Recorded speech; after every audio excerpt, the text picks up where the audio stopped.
غازی امان الله خان او د افغانستان خپلواکي لیک ګل محمد پښتون. امان الله خان په 1892 کال د کابل په پغمان کې زیږېدلی د امیر حبیب الله خان زوی، د امیر عبدالرحمن خان لمسی، د امیر محمد افضل خان کړوسی او د امیر دوست محمد خان کودی و. د امان الله خان مور سرور سلطانه بیگم نومېده چې له سترې کورنۍ نه ګڼل کېده. کله چې په 20 د فروری په 1919 کال کې د پلار په ګلهګوشه کې شهید شو. غازي امان الله خان په هغه وخت کې د کابل والی و او د کابل د پوځ او خزانې ټول واک یې په لاس کې و. نو داسې مهال چې د نوموړي تره عنایت الله خان په ننګرهار کې و او غوښتل یې چې د خپل ورور ځای ونیسي، نو د په کابل کې د خپل پاچاهۍ اعلان وکړ. نوموړی د انګریزي قواو پر وړاندې د خپلواکۍ غږ اوچت کړ او افغانستان یې د نړۍ د نورو خپلواکو هیوادونو په څیر یو آزاد هیواد یاد کړ. غازي امان الله خان د کابل په مرادخانۍ سیمه کې داسې مهال چې پر آس سپور و خپله تیره توره راویسته او دا اعلان یې وکړ چې افغانستان د نړۍ د نورو هیوادونو په څیر یو خپلواک هیواد دی. امان الله خان ډیر ژر د افغانستان د خلکو قبایلو ملاتړ ترلاسه کړ او په همدې توګه 10 کاله د افغانستان باچا پاتې شو. د سمدلاسه د سیمې ځینو هیوادونو ته د افغاني استولو ترڅنګ خپله کابینه هم جوړه کړله. اعلیحضرت امان الله خان دې ته ډیر لیواله و چې هیواد یې پرمختګ وکړي او د نړۍ له پرمختللو هیوادونو سره سیال شي او په همدې موخه یې د هیواد لپاره ګڼ بنسټیز کارونه ترسره کړل. نوموړی د خپلې واکمنۍ پر مهال په هیواد کې د اصلاحاتو رامنځته کولو ترڅنګ په سیاسي، اقتصادي، پوهنیزې، پراختیایي او نورو برخو کې ګڼ شمېر اقدامات وکړل. د سیمې او نړۍ له هیوادونو سره یې ډیپلوماتیکې او اقتصادي اړیکې پراخې کړلې.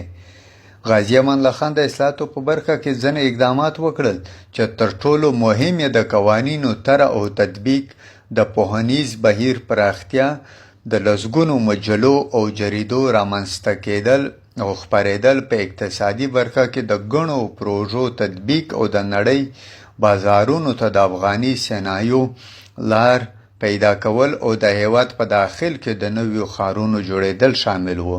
د افغانستان اساسي قانون د شاه غازي امان الله خان د واکمنۍ پر مهال د لوی جرګې له لوري تصویب او تایید شو. امان الله خان د سپېڅلې او پیاوړې ارادې، کلک هوډ، ډیر زغم او تدبیر خاوند و. ښه د وینا مهارت یې لاره او کله به یې چې خبرې کولې مقابل لوري به یې تر ژورې اغېزې لاندې راوست. نوموړی د مشروطیت غوښتونکو غورځنګ په فعالیتونو کې هم بشپړه ونډه اخیسته او د خپلې واکمنۍ په لومړیو ورځو کې یې د یاد غورځنګ غړي چې د ده د پلار امیر حبیب الله خان لخوا بندیان شوي وو خوشي کړل څو د هیواد په رغونه او نورو پرمختیایي برخو کې د یاد روڼاندو څخه ګټه واخلي. امان الله خان یو ځوان هیوادپال شخصیت و چې د افغانستان د سمسورتیا او پرمختیا لپاره یې ډېرې هلې ځلې وکړې، خو له بده مرغه چې د پرمختیا او سمسورتیا په لار کې ورته یو مکار دښمن پیرنګی په کمین کې ناست و او امان الله خان یې په دغه لار وړاندې تګ ته پرېنښود. امان الله خان د خپل پلار د مرګ په 9مه ورځ ملت ته په وینا کې داسې وویلل: ای د افغانستان معظم ملته، ما د پلار د شهادت په وخت د سلطنت وکالت په کابل کې په غاړه درلود او اوس په هغه اصالت د امانت دروند بار موکلن او مستمن په غاړه اخلم. کله چې ستر ملت زما په سر د پاچاهۍ چوغه کېښودله، ما عهد وکړ چې د افغانستان دولت به لکه د نړۍ نورو مستقلو قدرتونو د هیواد په داخل او خارج کې آزاد او مستقل وي. د افغانستان خلک به د قانون تابع وي، بیګار او نور جبري کارونه به بند وي. دلته به ډېر اصلاحات راځي چې هیواد په نړۍ کې خپل مناسب ځای ومومي.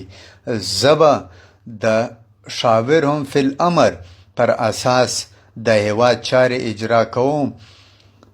تاسو به د خپل دین او هیواد په چارو کې ډېر هوښیار اوسئ او په بیدارۍ به وطن ساتئ. زه ستاسو ټول اهل اسلام او ټول بني نوح انسان ته خیر او سعادت غواړم.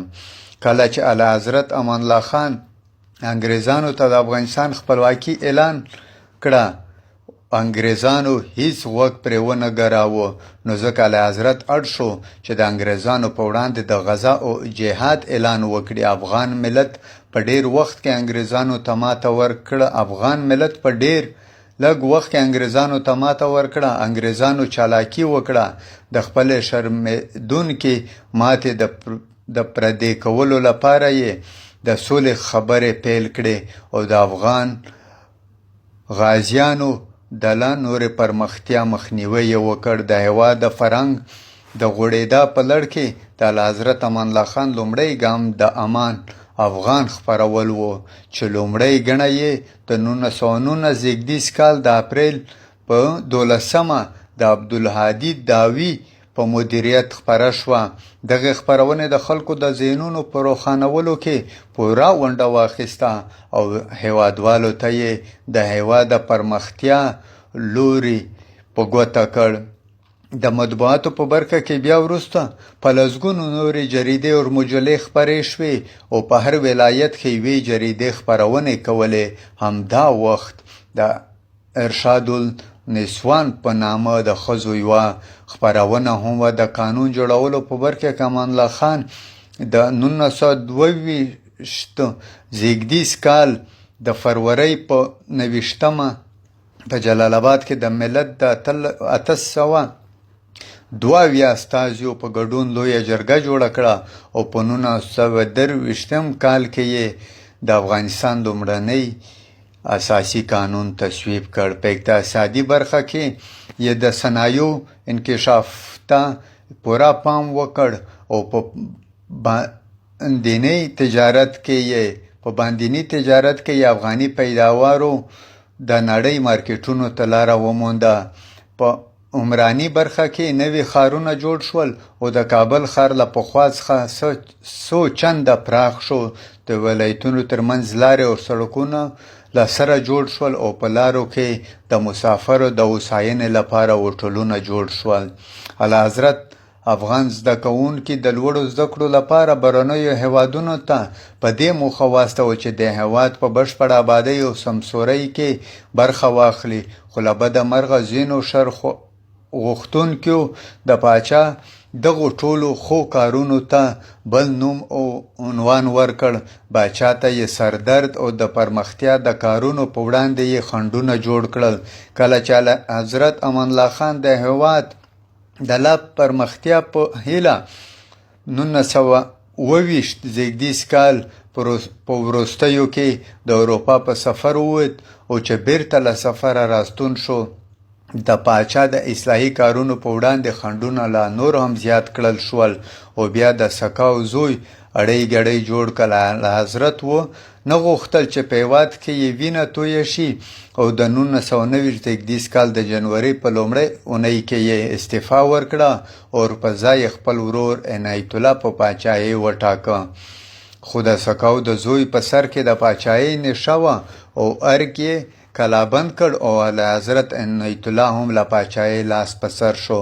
همدا مهال اعلیحضرت امان الله خان د کندهار له لارې هند او له هغه ځایه بیا ایټالیا ته ولاړ. همالته یې له هېواده لرې ژوند غوره کړ او د 1930 کال د اپریل په 26مه یې له دې نړۍ د 1960 کال د اپریل په 26مه یې له دې نړۍ سترګې پټې کړې.